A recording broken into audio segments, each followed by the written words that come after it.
A Designer Diary, Lore of the World, Part 4, Victorious Emperor.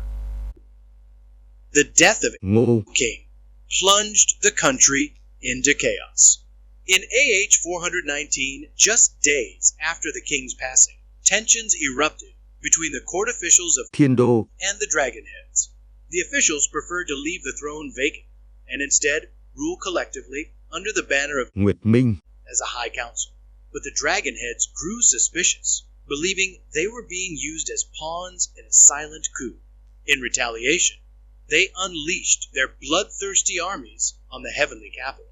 Court officials were slaughtered like livestock. Their blood soaked the streets and alleys of the upper city. Cavalry charged wildly.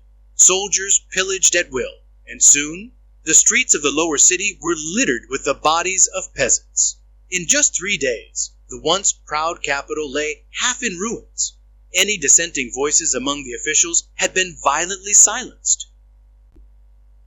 Among the Dragonheads, the mightiest was from the Đinh clan. He emerged victorious in the power struggle, claimed the Obsidian Throne, and crowned himself the victorious king.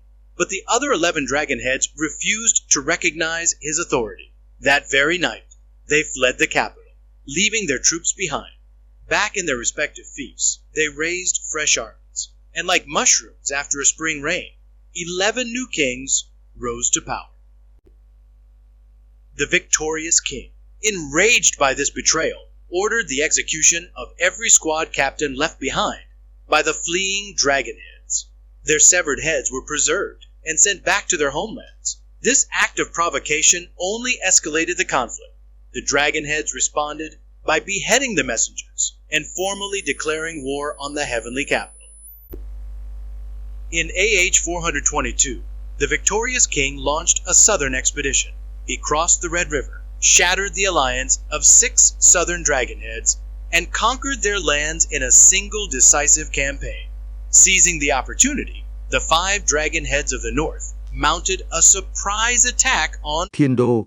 However, their assault was repelled by the brilliant defense led by the king's right-hand man, Imperial Grand Marshal Lê. With the southern territories subdued and the northern offensive thwarted, the heavenly capital now controlled nearly 2/3 of the nation.